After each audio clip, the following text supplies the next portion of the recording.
Hello and welcome back to PredictIt Live, only on Old Bull TV, your exclusive source for real-time coverage of the stock market for politics. Peru is getting ready to pick its fifth president in 5 years. The choices are both terrible, but one of them is likely going to win. And if you can figure out which and by how much, there is a whole lot of money to be made. So let's get to it.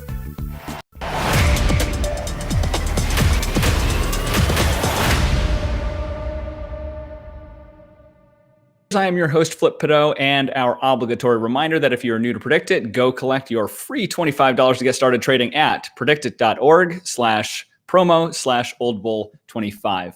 If you're joining us live, please feel free to ask any questions in the chat window. And if you couldn't make it live, first of all, set an alarm, make sure you've subscribed and click that bell icon for notifications. But in the meantime, you can reach us on Twitter at OldBullTV, where our DMs are always open. Let me apologize, folks, that you're likely going to hear some construction noise while I'm on mic today. We're doing some renovation upstairs, but hopefully not a repeat of Wednesday when a workman literally crashed through the ceiling above my head just before we went on air. We're happily all patched up now and no one's hurt, but things are still a little noisy. All right, before I bring in today's panelists, I want to alert you to a new market that PredictIt has just launched. It is the latest in what appears to be an increasingly large component of the PredictIt market complex. And this is Senate vote counts on Biden judicial nominees. A couple of weeks ago, they introduced a pair of circuit court nominees, and yesterday followed up with a pair of district court judges. Today, we have a third. The confirmation of Zahid Qureshi. I may be butchering his name, and for that I apologize. But in any event, this expansion of PredictIt from the circuit courts to the district courts potentially opens up a whole new vein of Senate confirmation markets. I would note that according to uscourts.gov, there are a total of 85 federal judicial vacancies at the moment, with 17 pending nominations. And with today's edition of Qureshi, PredictIt officially has markets now on every federal judicial nominee who's made it out of committee.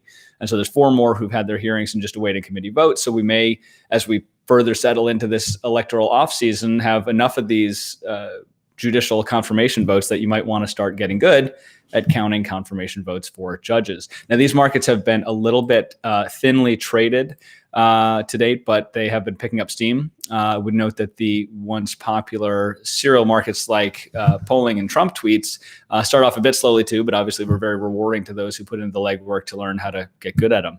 So I'm guessing that if this batch, these 5 do decent volume, this may be a series that PredictIt is looking to turn into a kind of a year-round, less seasonal, significant group of markets going forward.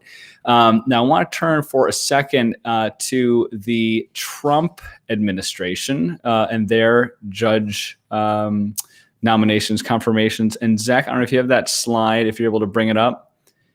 There we are. So this is district court confirmation votes during the Trump administration. And as you can see, it's really scattered from 100. Not all these hundreds were actual 100 yay votes, but this is if it was a voice vote or division vote or other non-roll call vote. It effectively gets counted as 100 or the top bracket for PredictIt purposes. But the reason I put this together was to show you that the district level confirmation votes, this is more kind of the rank and file judges. These are still federal judges, important positions, but there's several hundred of them, and they're kind of less politically sensitive, and they tend to be somewhat less partisan in terms of the vote share. If you can flip over now to the circuit court chart of the same thing, here you see these are much more partisan. So you still have some that are up in the 80s, even a couple in the 90s, but much more so they tended to hew very close to that 50-50 line and very close to an even party line breakdown in terms of the vote count.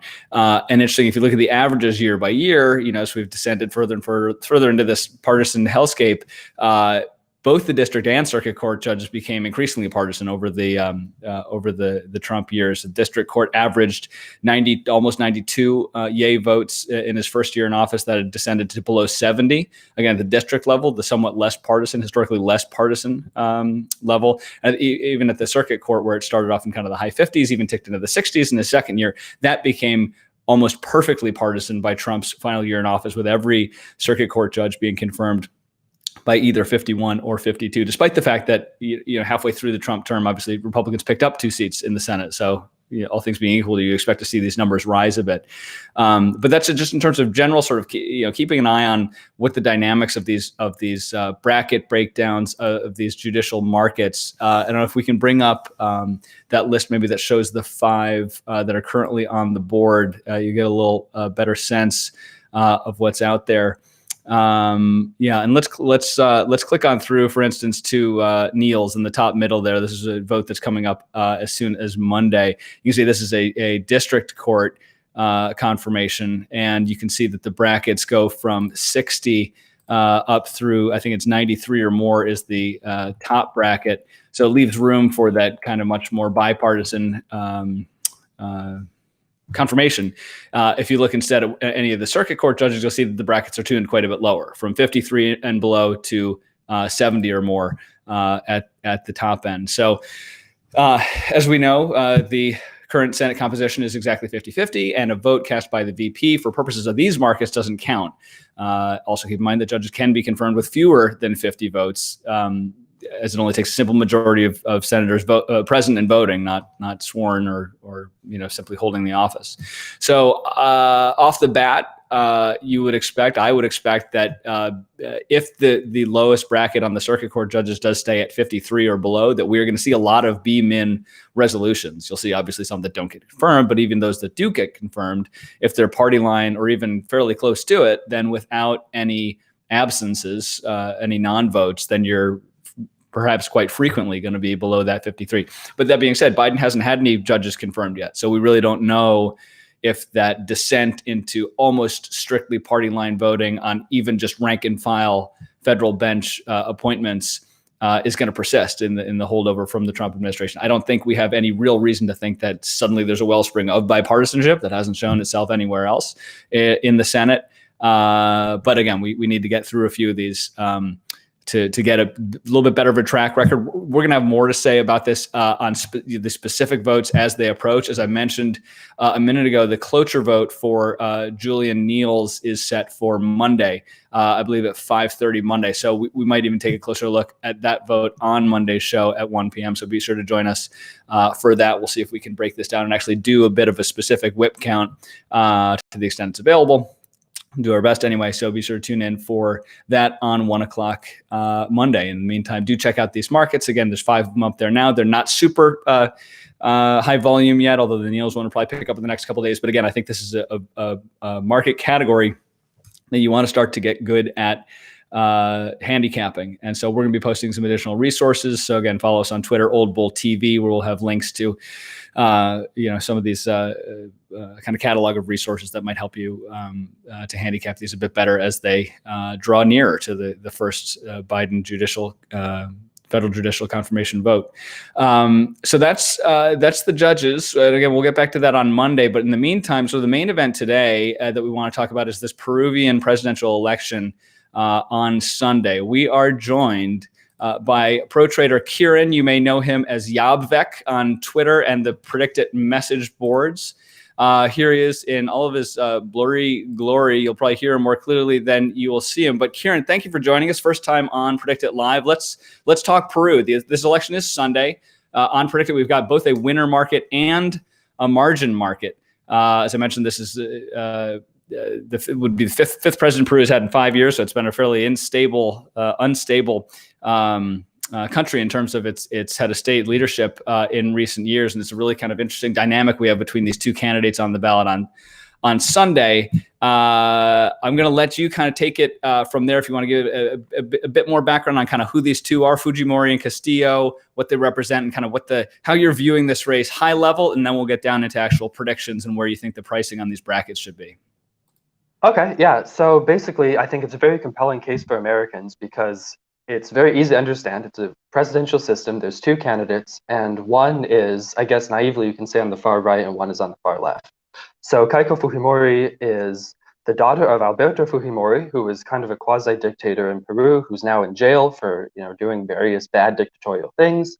And Fujimori is basically saying she wants to be a continuation of Fujimorismo, which is kind of like neoliberal fascism. It's pretty similar. In Latin America, we had Pinochet, we had all these people. It's basically continuing that line of governance. And then the other side we have Pedro Castillo, who is the complete opposite. So for one thing, he's a total unknown. Fujimori has run in multiple previous presidential elections. Everyone knows, who she is and what Fujimorismo represents. Castillo is essentially some random rural teacher who got involved in the teacher strikes in 2020 and then decided to run for president as a result. And so he is more, generally considered to be on the left, but it's important to note that his base is really socially conservative, I guess, economically interventionist rural voters, and especially indigenous voters. So Ipsos did a poll on basically a political compass, and for whatever it's worth, Fujimori actually won more pro-democracy people and more socially liberal people. Castillo wins more pro-authoritarian people, more socially conservative people, and more economically interventionist people. So I guess that's basically the high-level summary.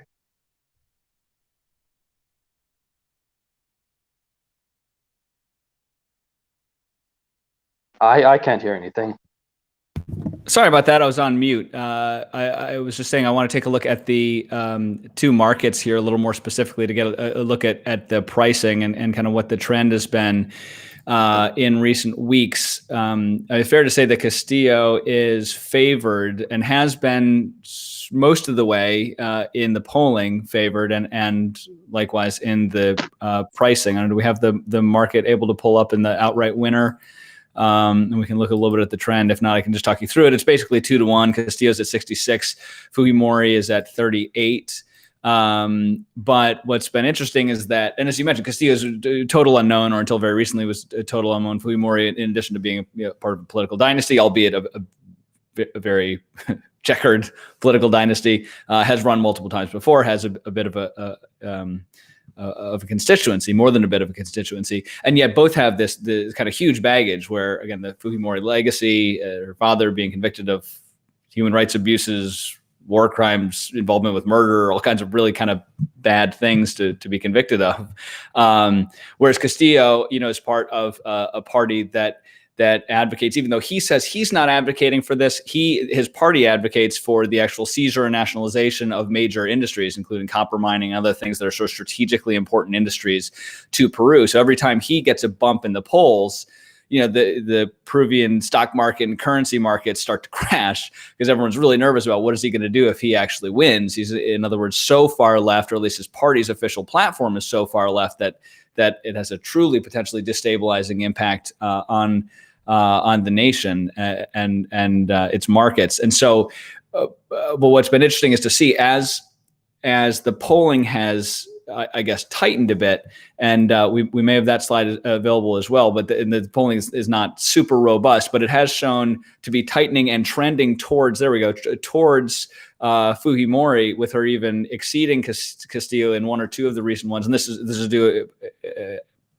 arguably in part to the Shining Path attack of a couple of weeks ago. Didn't exactly coincide with her polling bump, but I think some folks have seen that as possibly being the thing that could save her if people get a little more nervous about far left militarism in the country. But so I gather that while you're giving us kind of the case for both sides, that you think the pricing is probably somewhere near fair, that Castillo is roughly a 2-1 favorite. But how much credence do you give this idea that it's tightened, that it's a fundamentally different race than it was a couple of weeks ago? The pricing is basically back to where it was a couple of weeks ago in the winter market. You've got Castillo sort of in the high 60s to low 70s, roughly a 2-1 proposition, despite the fact that they drew even about a week for a moment, and then they split back to where they had been. Is that the right pricing, or should people see this as more of a toss-up than it was before? Well, it certainly changed. I think, tautologically, at one point we had 55% of people saying they would never vote for Fujimori under any circumstances, and Castillo leading by 15 or 20 points. And now, they're tied. I mean, there was a poll with Fujimori +7, poll with Fujimori, I think, +4, +5. Plenty of polls with them, within +3 to -3. So clearly the race has changed a lot. And I agree, you would expect the pricing to change too. I'm still long Castillo. I think he's always been underpriced, but it is very weird and odd that his price has gone up dramatically in the last week for no particular reason, as far as I know. But you like this pricing, or perhaps you think he's even still a little undervalued here? You like holding him in the mid-high 60s? He's still undervalued. Well, I think he's still Okay. undervalued. I mean, I can't bet against Castillo. I mean, he's an amazing guy. He's like my platonic ideal of a political candidate who, Hmm. yeah, I think is going to make Peru just an amazing country if he gets power. So I can't bet against him. So let's go over to the other market, the margin market here, where you've got quite a lot more choices. It's not just one or the other. I think you've actually got 6 brackets here. I'm sorry, 12 brackets, 6 on each side, ranging from Castillo by 5 or more to Fujimori by 5 or more. So you've got 1 percentage point wide brackets. You really kind of got to nail the number if you're going to pick a favorite bracket and plow into it. But is there a band here that you like? A few brackets that you think together occupy a good percentage of the probability. Conversely, are there ones that you think are totally unrealistic? You know, maybe one of the bookend brackets, is it unrealistic that either or one of the other wins by 5 or more? Well, I think that in general, people always underestimate variance in elections. There's very few exceptions. Like, yeah, very few exceptions, and foreign elections are definitely not an exception. People on PredictIt, for some reason, they always think, well, oh, it's pretty close. I'm not sure who's going to win, so that means the margin must be really close as well. Mm-hmm. And it's very, very strange, because when there's a lot of uncertainty in a race, obviously that means the distribution margin should be wider. So no, I definitely don't think either of the top or bottom brackets are unrealistic. Personally, I mean, Yeah, I like mean, I I say, see. yeah. I'm sorry to interrupt. Just on that point, I see you can get into the 2 bookends for 50 cents or 51 Yeah. cents right now. So would that be, and obviously by extension, you can get into the other side to short them for around the same price. Um, it sounds like what you're saying is that people might want to think about going long both bookends, that there might be a better than even odds chance that, despite the fact that this one's hard to call, that doesn't necessarily mean it's going to be a super close election. So are people underpricing the possibility that, whoops, we missed it, but this was Castillo by 10 or Fujimori by 10? Yeah, exactly. Yeah, definitely. I'd much rather be long both than short both. And I mean, we just saw in New Mexico, BMAX won. I think this is a really consistent thing across almost every market. It may not be true for like I don't know, Biden in Florida or something where it's a close state and it's very heavily polarized. But in general, in almost every case, people underestimate these brackets. And especially with the pandemic, it's really unclear how that affects polling in Peru. There's just a lot of unique circumstances. So yeah, basically I would be long variance rather than short. And on your current long position on Castillo, if nothing else changed, no new polling, no new real developments, with basically the current state as it is, what price would it need to rise to for you to say, okay, that's fully valued, I'm going to dump out? Or is there an emotional component here too, where you're, even if he's Yeah, at I'm 90, not. are you riding him to the finish line? No, I would probably sell at 90, but I haven't given a lot of thought to when I would sell out. I think that again, like I said before, I think that really what we need to do is ensure that people understand the case for both sides. So yeah, Mm-hmm. I don't really know what side I would sell, where I would sell Castillo. All right. Well, if you don't mind, I say we got a pretty active chat window today. So why don't we see if we Cool. can take a couple questions from some of your fans out here? Obama Oracle is asking, who's your bet on Jimmy? Oh, Kieran, I think we've lost your audio there. Can you still hear me?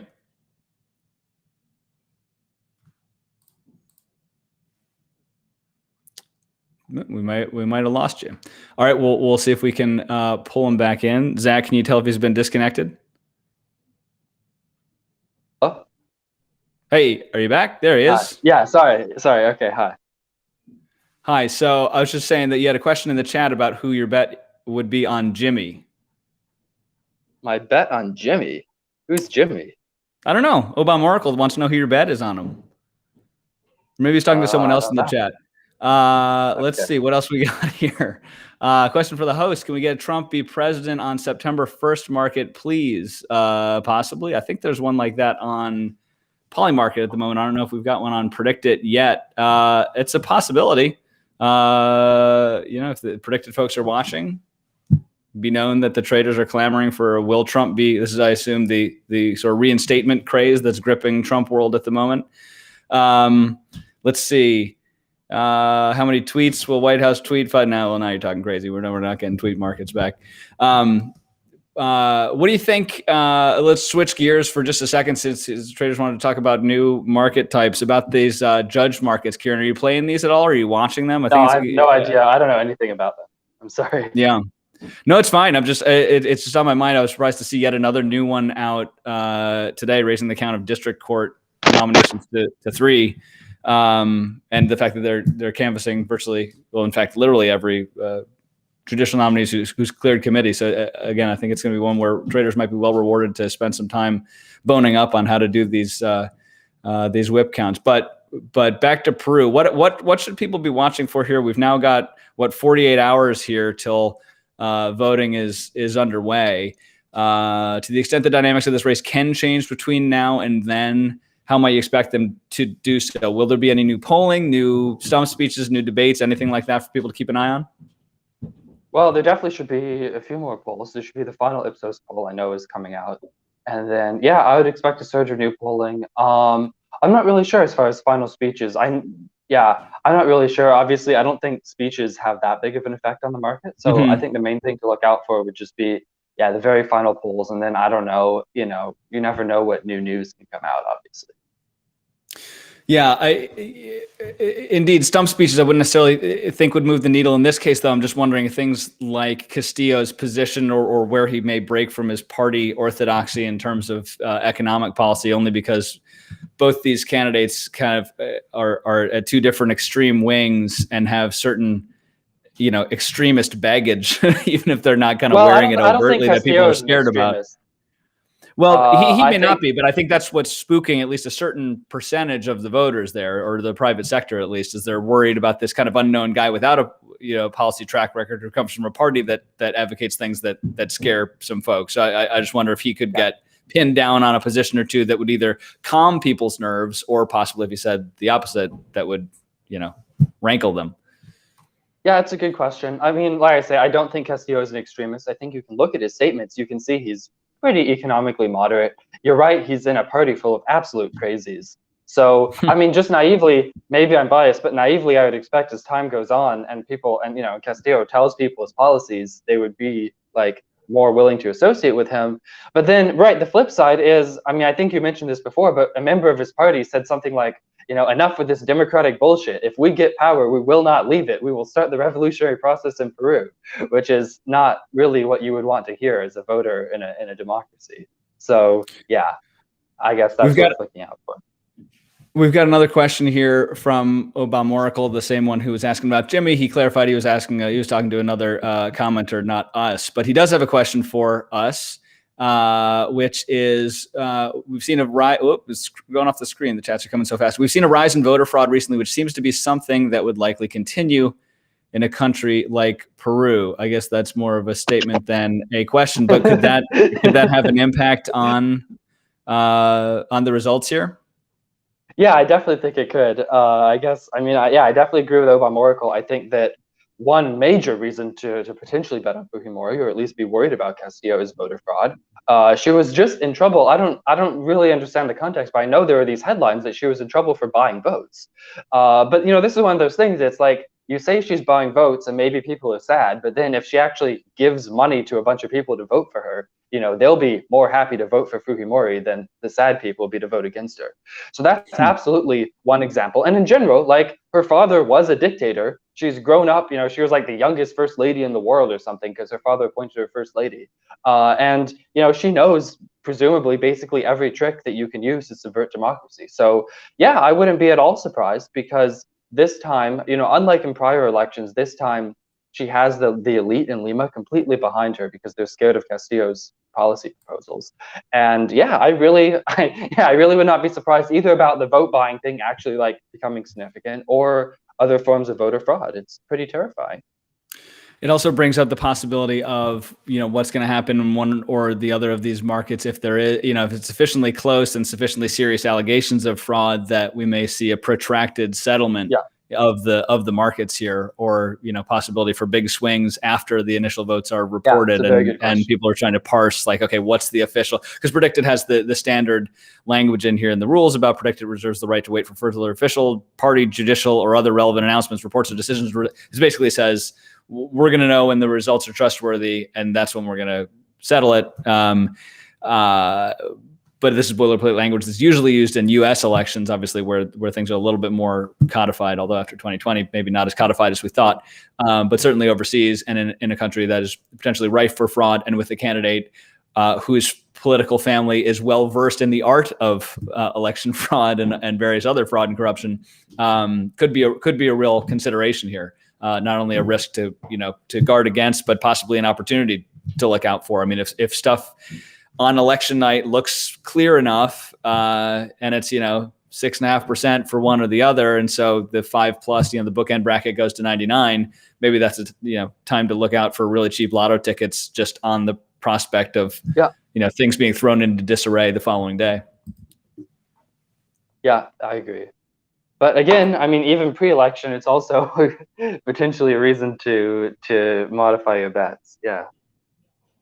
So I got another question here from Jacob Colbert asking, what should we be looking out for in early results as an early sign of the impending Kiko blowout? Wow, or I guess the possible Castillo blowout might be what you'd expect more. Would there be early bellwethers, early signs? Like I say, I mean, I want to be really clear. I'm long Castillo, but I mean, it's like I can't not be long Castillo, right? Like you look at the polling data. I mean, it is a tie, right? You look at the trend; it's terrible for Castillo. So, I mean, I think Jacob's right that in the sense that if we look at, it's gone from Castillo +15 to Castillo +0, Castillo +1. And we know in the first round, we kind of had the opposite trend. We had this momentum. You could draw a straight line through Castillo rising in the polls. You extrapolate this line out through election day, and he gets like 18%. So if you use the same metric here, where you draw a line through the trend so far, you extrapolate out, and it could be a Fujimori blowout. Yeah. Anyways, I just wanted to make that really clear that this is another reason, by the way, why the bookend brackets are good. Anyways, point being, what should we be looking out for in early results? Well, I think the number one thing to look out for is just the actual election results. I mean, I guess I'm not entirely sure how to answer the question. I guess what I would say is wait until there's actual results coming up on the website, because last time they did some very strange thing where they announced partial results on TV but didn't say where they were from. Anyways, you can wait until they're actually posting results on the official website, and you can see where the results are coming from by region. And you can keep in mind generally that Lima should be very pro-Fujimori. Which is the capital city. It's a lot wealthier. The north, especially more wealthier urban parts of the north, should be more pro-Fujimori. And then Castillo's absolute base that he needs to turn out and get a big margin from is in the south, and then also in the mountains. That's good. That's really good color on that. I appreciate that. I was just looking up too in terms of the results, the actual publication of them on Sunday. I'm seeing that the official site, for those of you who might not have it at your fingertips, it's onpe.gov.pe. That's the National Office of Electoral Processes. Again, it's onpe.gov.pe. But Kieran, is there a different source that you look for that might be a little bit swifter? Are there national outlets here in the U.S. Perhaps that are trying to kind of collect and disseminate these results more in real time, or is that official website the one to keep an eye on? I don't know of any. Definitely when I was looking for results in the first round, it was the official website I went to. Great. Well, we'll keep an eye on that. We'll certainly let viewers know if we find anything else. But Kieran, thank you so much for helping us break this down, give some people a sense of potential strategies, where you're pricing these and what you're going to be looking for in the remaining hours and days. Any parting thoughts, advice for traders who are maybe new to this market, find it intriguing, like the quick action, but aren't sure where to put their chips down? Well, I guess all I'll say is polling in Peru is pretty reliable, and you can look for yourself at the trend and decide for yourself which side to bet on, because I am very baffled by the way that Castillo has risen from 50 cents to 65 cents on no new data with continuing bad polls. I don't know. I guess something to keep in mind. Absolutely. These are all very good points. This is definitely going to be a pair of very active, likely very volatile, exciting markets over the next 48, 60, possibly 72 hours, maybe even longer if we have some excitement in terms of ballot integrity. But I want to thank you, Kieran, for joining us today and breaking this down for us. Thank you all for joining us. We'll be back at 1 p.m. on Monday. Again, we'll likely look at that judicial cloture vote happening that afternoon. New traders, don't forget to claim that $25 in free trading cash at predictit.org/promo/oldbull25. Find us on Twitter at oldbulltv. Let us know any questions, comments, complaints, requests for future market coverage. Thank you again for watching. Happy trading, and we'll see you next time.